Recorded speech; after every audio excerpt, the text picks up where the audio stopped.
Panger, he was an All-American. Two-time. Two-time. Get it straight. Two-time All-American. Is that why, Chuck, you said on Canadian national TV that he was your top 3 favorite hockey players of all time? Well, because when you knew who the hell he was.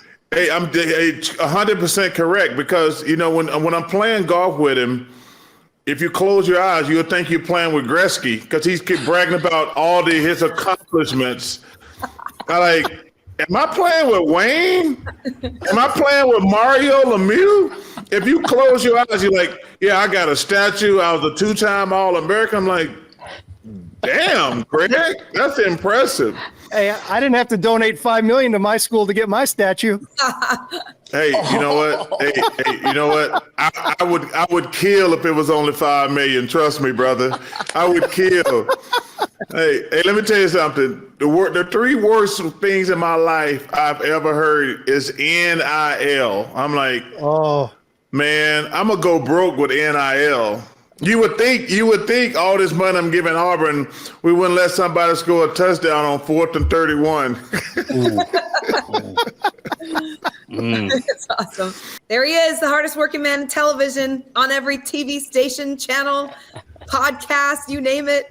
Mr. Charles Barkley. Charles, how's it going, buddy? First of all, working all the time is very overrated. I mean, damn.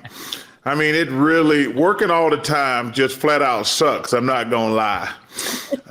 I'm just trying to get through Christmas, Cat. That's all I'm doing. Stop being so damn good at it, and they'll make, they'll stop asking you to be on all these new shows. Well, I'm only doing that thing because of Gail. She's one of my favorite people. She's awesome. But, hey, listen, the most important thing is, the basketball is my bread and butter. The new show is fun. It's exciting. But, basketball, that's my, just like Panger, man. And Craig, the same way. Once you play a sport, it's just part of your fabric for the rest of your life. Like, I never get tired of watching basketball. I know Panger and Craig never gets tired of watching hockey. I mean, he probably seen Craig's statue up. Here we go. Has Panger seen your statue? That's why I wore the Fredonia hockey sweatshirt just for you today. Closely, were you watching those championship games this weekend for college football? Kat, I was really disappointed watching the games because I don't think it's fair what happened to Florida State. I agree. The reason I don't think it's fair, these doofuses get on television and say, well, we can't look at Florida State the same way. They lost their starting quarterback. I'm like, why would I look at it totally the opposite way? They've won 3 games with backup quarterbacking. That, to me, is more impressive than winning with your starting quarterback. Yep. I mean, they're down to the 3rd string quarterback. And Panger and Craig know this firsthand. Man, when you lose starters, it's a shock to your system, to your team. But to be able to go out there and continue winning and win a championship with 2nd string and 3rd string players, those kids should have been rewarded instead of saying, well, y'all lost y'all best player. I'm like, yeah, that's true. That's fair. But the backups and the defense really stepped up, and they won 3 games with backups. Mm-hmm. And one was a tough game at Florida on the road, which, Florida's a tough place to always play down at the Swamp. But also they won the championship. And I was really disappointed. Because, when you win on the field, that's all should matter. It shouldn't matter about, the stat I hate the most in all the sports is strength of schedule. And my friends say, why do you hate that stat so much? I said, why is it my fault your team sucks? I mean, why is it my fault? Seriously. Yeah. I do. Everybody says, well, they played the teams, especially when your conference team. If your conference isn't good, and they played LSU, which is an SEC school. But everybody said, well, the ACC was down. That's not Florida State's fault. Those schedules are made out years and years in advance. Yep. Once you play a sport, it's just part of your fabric for the rest of your life. Like, I never get tired of watching basketball. I know Panger and Craig never gets tired of watching hockey. I mean, he probably seen Craig's statue up. Here we go. Has Panger seen your statue? That's why I wore the Fredonia hockey stat for sweatshirt just sure. for you today. Hey, Panker, he was an All-American. Two-time. Two-time. Get it straight. Two-time All-American. Is that why, Chuck, you said on Canadian national TV that he was your top 3 favorite hockey players of all time? Well, because when you knew who the hell he was? Hey, I'm 100% correct because, when I'm playing golf with him, if you close your eyes, you'll think you're playing with Gretzky because he's keep bragging about all his accomplishments. Am I playing with Wayne? Am I playing with Mario Lemieux? If you close your eyes, you're like, yeah, I got a statue. I was a 2-time All-American. I'm like, damn, Greg, that's impressive. Hey, I didn't have to donate $5 million to my school to get my statue. Hey, you know what? Hey, you know what? I would kill if it was only $5 million. Trust me, brother. I would kill. Hey, let me tell you something. The 3 worst things in my life I've ever heard is NIL. I'm like, oh man, I'm gonna go broke with NIL. You would think all this money I'm giving Auburn, we wouldn't let somebody score a touchdown on 4th and 31. That's awesome. Yes. Yeah, I want to know other notables besides Jon Hamm at this high school. Tell us about because I not only went to this high school, John Burroughs School in St. Louis, Missouri, but I went back after I graduated college and I taught at Burroughs and one of my students, in fact, was a young lady named Ellie Kemper, who was my co-host for the evening's festivities. And then, of course, we've had Ezekiel Elliott come through. A couple events like kids were there. We've got quite a significant alumni base.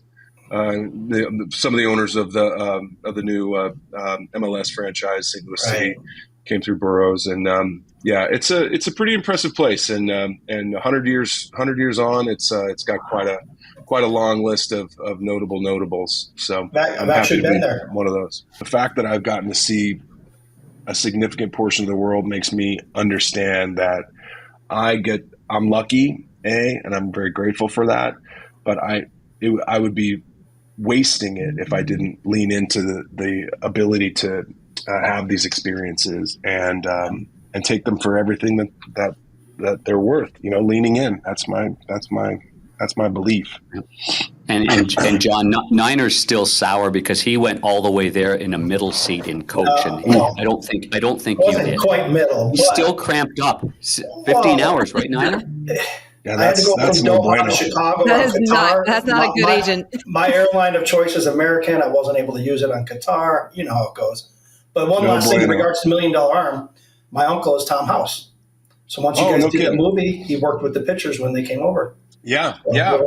He was played by the late great Bill Paxton. In the movie. I had known of Tom House. I had not met him before we started shooting, but obviously his techniques are now the sort of standard playbook. Yeah.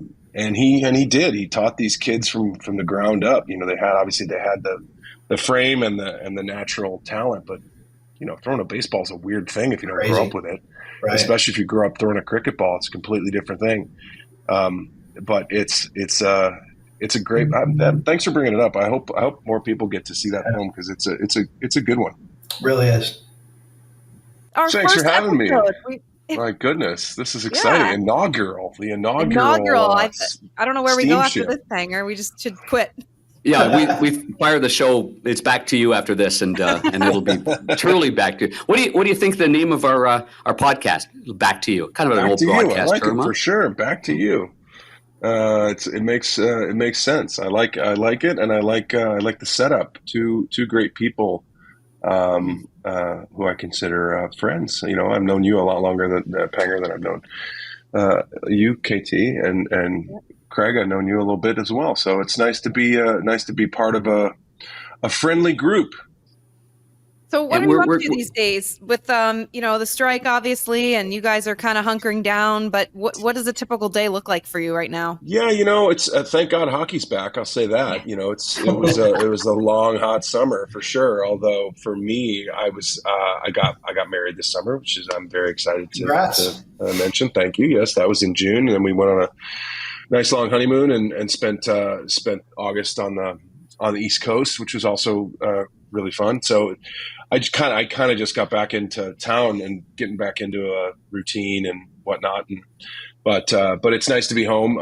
Obviously the work stoppage is what it is, but that will resolve itself like everything does. And then hopefully we'll have a deal that everybody's happy with, and everybody can get back to work. And nobody wants this stuff. It's like all the Congress stuff. You're just like, can everybody just do their job, please? And then we can all go to work. That's what all anybody ever wants to do, just go to work. So I'm looking forward to the day when we can.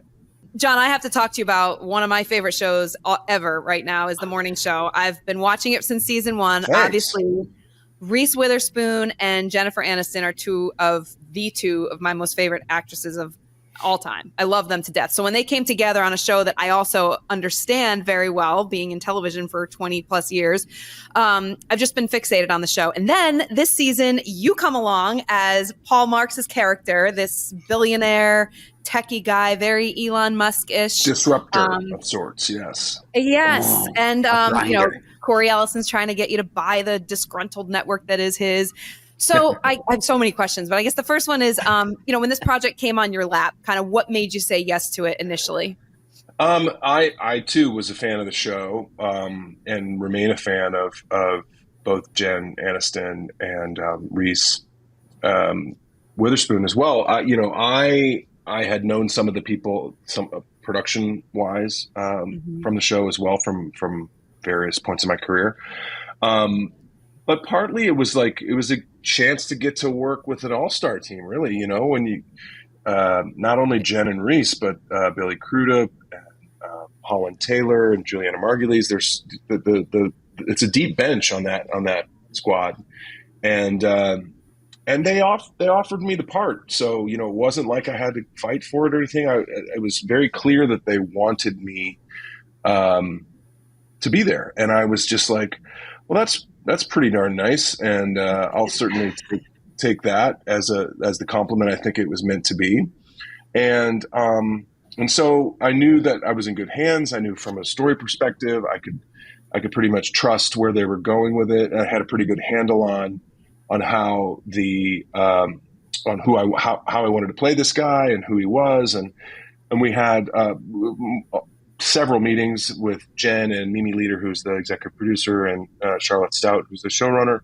And I kind of just felt very comfortable in where it was going to go. And I knew that I was in really good hands. And so, but for you to go back is something else. Like you're incredibly loyal to your roots and to everything in St. Louis. I know we've talked and had a couple of cold ones a few times about how you were so resilient, John, and to get where you were. And so many people out there, they just kind of quit on a dream. And I think you're a great example of not quitting on a dream and having great things happen. Well, it's funny, honestly, the reason that I'm so connected to the Blues and more than just a fan of St. Louis in way, everybody in some level in St. Louis who lives there is a fan of the Blues. That's just how it is growing up in St. Louis. But so when I was right after college, I had come back to St. Louis because I had nowhere else to go, basically. So I came and I was trying to find a job, trying to find work, and I ended up waiting tables at a restaurant in Clayton there.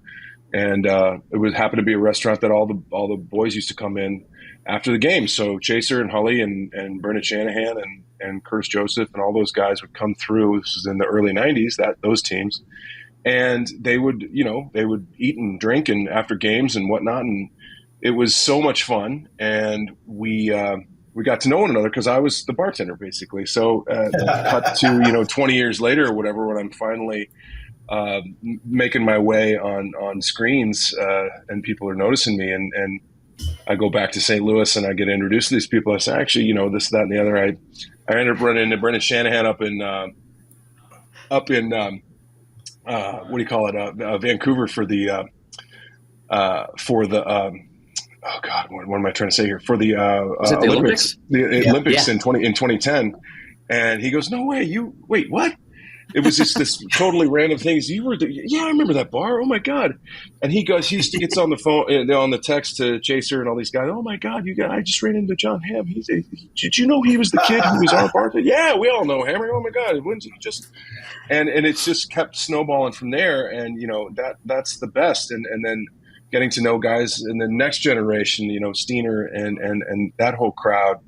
And Petro and everybody on the 2019 team. So it's been an amazing journey for me as well. And part of that is just, having a sense of a real sense of not only loyalty to the city and the team, but just, people and connecting with people and understanding that goes a long way. But for you to go back is something else. Like you're incredibly loyal to your roots and to everything in St. Louis. I know we've talked and had a couple of cold ones a few times about how you were so resilient, Jon, and to get where you were. And so many people out there, they just kind of quit on a dream. And I think you're a great example of not quitting on a dream and having great things happen. Well, it's funny, honestly, the reason that I'm so connected to the Blues and more than just a fan of St. Louis in way, everybody in some level in St. Louis who lives there is a fan of the Blues. That's just how it is growing up in St. Louis. But so when I was right after college, I had come back to St. Louis because I had nowhere else to go, basically. So I came and I was trying to find a job, trying to find work, and I ended up waiting tables at a restaurant in Clayton there. And it happened to be a restaurant that all the boys used to come in after the game. So Chaser and Hully and Bernard Shanahan and Curtis Joseph and all those guys would come through. This was in the early 90s, those teams. And they would eat and drink and after games and whatnot. And it was so much fun. And we got to know one another because I was the bartender, basically. So cut to, 20 years later or whatever, when I'm finally making my way on screens and people are noticing me and I go back to St. Louis and I get introduced to these people. I say, actually, this, that, and the other. I ended up running into Brendan Shanahan up in Vancouver for the oh God, what am I trying to say here? For the Olympics? The Olympics in 2010. And he goes, no way, wait, what? It was just this totally random thing. Yeah, I remember that bar. Oh my God. And he gets on the phone, on the text to Chaser and all these guys. Oh my God, I just ran into Jon Hamm. Did you know he was the kid who was our bartender? Yeah, we all know Hammer. Oh my God, when's he just, and it's just kept snowballing from there. And, that's the best. And then getting to know guys in the next generation, Steiner and that whole crowd. And Petro and everybody on the 2019 team. So it's been an amazing journey for me as well. And part of that is just, having a sense of a real sense of not only loyalty to the city and the team, but just, people and connecting with people and understanding that goes a long way. But we had a couple good nights. One in particular when we were at, what's the place in Clayton? Not Milano. Italian place. Italian joint. Tony's place. Yeah. We're outside. And we were outside and the whole Napoli. Napoli. And the whole coaching staff for Boston came over and sat at another table. I'm like, are we about to get in a fight? This is great. This is going to be so fun. Like, oh my God. It was like the night before the game and their whole staff was there. It was awesome. The text thread was quite classic Jon Hamm. You'll be missed. Have fun on Bedard watch. And whatever I go back. And then he says, I love it. I'll see you down the line. Great to hear your voice again. Wrong team, however. So this is going to continue, isn't it, Hammer? Probably. It's not going to stop.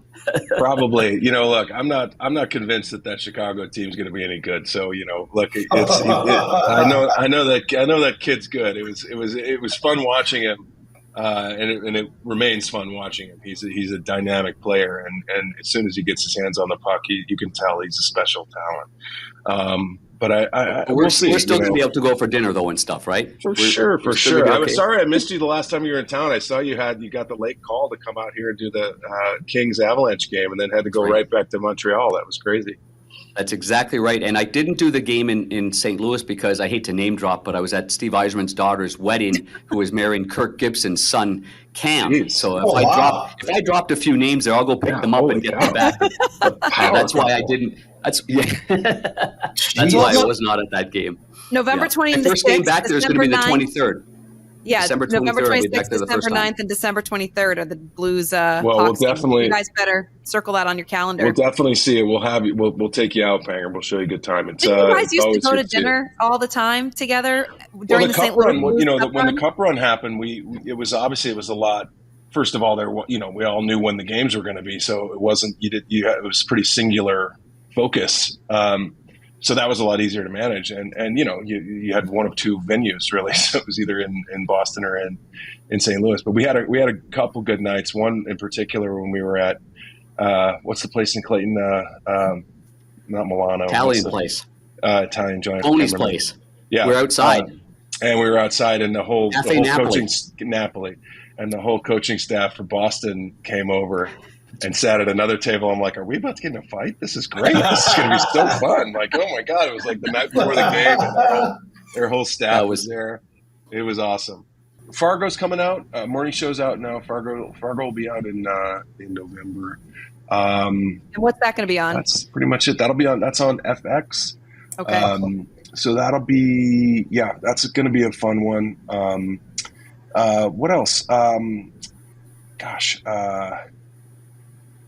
Very good. And November 26th, dinner with Panger for the Hawks. November 26th, dinner with Panger. Yeah, we'll have to sell tickets. And to Panger. It'll be a good one. I'll take you off the hook here, John. But you were in the booth in LA with John Kelly and myself, and we were talking about the upcoming Top Gun Maverick and everything. And I get giddy during the game. I'm going off in tangents, as everybody well knows, and I'm like, I can't wait to see Goose. John pauses and he goes, Goose is dead. I'm like, oops. Man. Your enthusiasm was greater than your knowledge at that point. But, it was. I'm going to use that line. Movie in a movie theater, Top Gun, my first ever. Not yours, of course. I have seen movies since before yours came out, but yeah, great. Oh my God. Wow. Panger's first movie was in black and white. We could keep John on page with all of his roles. That was a great role, Top Gun. That was awesome. That should have won more awards. I'm excited, guys. It's great to be with you and finally launch this thing. Yeah, great start to it too, KT. And anytime I can get together with my good friend KT and Niner, I've known you for an awful long time, and I was reminded of how far we go back and seeing some of the pictures with a tall blonde and a short bald guy together working way back when in the old NHL Network days, and then NBC and NBC Sports Network a little bit together too. And just a thrill, because I think there's a lot to offer. There's a lot of different choices for people out there, but I think we've done our thing, a way in which a lot of people will enjoy this show. And you're right about being well versed too. I mean, you're on the sidelines, you play golf, you're football, you've hockey acumen, and Niner's got everything from a college hockey career to working in production to UFC fighting and betting as well, which I stink at. Yeah, me too. Excited to learn more about that, Niner. Yeah, so we want to learn a little bit along the way. I got 5 little granddaughters under the age of 4. When they get a little bit older, I want them to put the headset on and be able to listen to our show and maybe learn something there along the way. So I'm really looking forward to you guys. Every time we get a headset on and get together, it's going to be a special time. So thank you. Can't wait for it, Niner. Yeah, thank you guys. I appreciate it. Yeah, we've been talking about this for almost 2 years now, about putting together a podcast, and just great friendships that we've for 20 plus years now, and we go to all the same events. We have the Rolodexes. We cross pollinate all the different sports. Our travel, which I'm sure we'll get into much more as we progress through the podcast season. And for the Calder Trophy this year, presented by DraftKings, according to DraftKings numbers today, what do you think Connor Bedard is to win the Calder Trophy this year, Panger? Obviously, people think he's an odds-on favorite. What would that 36 to 1. Like? Well, he's minus 170 to win the Calder. Minus 170. Okay, and how that works for the beginners out there, you got to lay $170 to win $100. So obviously he's a favorite. We know he's pretty much, barring any injuries or anything like that, the way he started out the season, he's going to win. Now you ask yourself, minus 170, self? If he's minus 170, am I getting good value? That's the other part of betting. You got to look at value. Mm-hmm. You're not going to lay $300 to win $100. If you lose, you got to win 3 more games just to get it back. So is that good value, or do we move on to the number 2, who's Logan Cooley at plus 650? So what does that mean? So that means if you bet $100 and Cooley wins the Calder, you win $650. Oh. So see how the odds fluctuate there? Now, Logan they'll Cooley, change throughout the year? they'll change up and down throughout the year. These are today's live numbers via DraftKings. Yep. And these numbers will change, but, I'm looking down through the Calder and who's, eligible. You can Leo Carlson? Yeah, I mean, you could Adam go down. Fantilli? Carlson's 3,000. Matthew Nyes is 3,000. Fantilli's 1,300. Who's getting the most recognition? Now you got to keep in mind who are the voters. Who's gonna have the most press on themselves? And obviously, the 2 front runners are the 2 odds-on favorites, Bedard and Cooley. So with that being said, you got to just go with your gut. Who is do I want to lose enough money? Do I want to try and take a long shot? Things like that. One of the things I've been doing since I met Penger back in the year 2000, our late great producer at ESPN, Bruce Connell, was doing NHL hockey back in the day, and he approached me and said, "Hey, I'm producing this thing called the UFC." Back in 2000. So I've been at almost 24 years now. March will be 24 years for me. Lo and behold, became an Octagon producer working with the talent and Jon Hamm and the guys at the UFC. And as you know, the UFC puts on a show almost every weekend, very few weekends off. So my last 8 weeks has been Detroit, Boston, Singapore, Paris, Sydney, Vegas, Abu Dhabi. I go to Brazil next week, New York City the week after, and then I come home for a breather, and I'm able to finally get the golf clubs and attend the Arizona Coyotes Alumni Golf Weekend, which will be much well-rested, and a lot of the great guys will be there. And it's just not the Coyotes alumni either. They bring back Landy McDonald and Trottier and McSorley and Fear and all the guys. So it's a great time, and I'm looking forward to that. But when's that date again? Yeah, that's November 18th weekend, the weekend before Thanksgiving. So if you happen to be around, come on into Arizona. But needless to say, I've been in airports and airplanes, and that's pretty much been my life for the last 8 weeks. So looking forward to some time off, that's for sure. I bet. The Chicago Stadium was 24 steps. Yeah. They went sideways, they went up. They were linoleum. They were very narrow. You almost had to go sideways, especially with the goalie pads. And you by halfway through, KT and Niner, your legs were burning. Yeah. And especially my little legs. And then you hear this crescendo. It was unbelievable, the anticipation. And then it was the roar of the crowd. And that brought you back up the last maybe 8 to 9 steps, and you got on that ice, and you goosebumps. I still get goosebumps, Niner. And then the thinking organ, about and then those the last organ 3 kicks in. steps. Oh, and then the organ. Oh man, that was amazing. Then the organ, the fans, the crowd, the energy, and obviously having Connor Bedard here is the beginning of hopefully for the NHL and for him and for the Blackhawks, another just unbelievable era of great hockey. Yeah. That's well, we're excited to see you on Hawks broadcasts and TNT broadcasts and here on the Back to You podcast. So we all Panger all the time. But as wonderful and exciting and energizing it is to be involved in sports media, it's also a sacrifice. The time we spend at places maybe we don't want to be, or airplanes we don't want to be on. We can get into a whole nother conversation about airplanes, but no, I'm glad you're going to get some rest, and there's always something to look forward to, right? I find it really important just in life in general. Find something on the calendar that you can look forward to. For me, after college football season, I've got 1 weekend off, and I'm going away with a bunch of my girlfriends for a fun Christmas weekend, and nice. But that's on the calendar. That's something I can look forward to. So on those days when you're grinding it out and you're delayed at an airport or canceled 15 times on an airplane, it's those little carrots that you can dangle that make it important. And I just think in general in life, we should have these special things we look forward to because, life is hard right now for everybody. It's funny that you say you put that on the calendar, because the only way for me to make it through all these weeks or traveling every weekend, I go to my weather map and I put in all the cities that I'm going to be. And after I delete one, I'm like, there's one more gone. So I finally run out of the cities I'm going to be in. I know I'm going to be home. There you go. So that's one way of doing it. And you are right about that, KT. And one of the things I was thinking about after last year, after doing 2 years of both Blues hockey and TNT, is I was really thinking that I just wanted to do one, and maybe just do TNT and do a game of the week, until Lynn reminded me that I would probably drive her nuts and I would drive myself nuts because I wouldn't be busy enough. But I did look and crave a quality of life, and coming here to Chicago. So my oldest granddaughter, Charlie, is turning 4 on November the 6th. And then they're coming here to Chicago. So instead of me doing 3 games in 3 nights and joining the Hawks in Tampa Bay and then in Florida, I'm doing the 2 games back to back with TNT, and then I'm coming right here. And speaking of circling the calendar, they're coming here. Awesome. That's so great. So for the first time, like little Charlie's going to see this city. She thinks I was traded.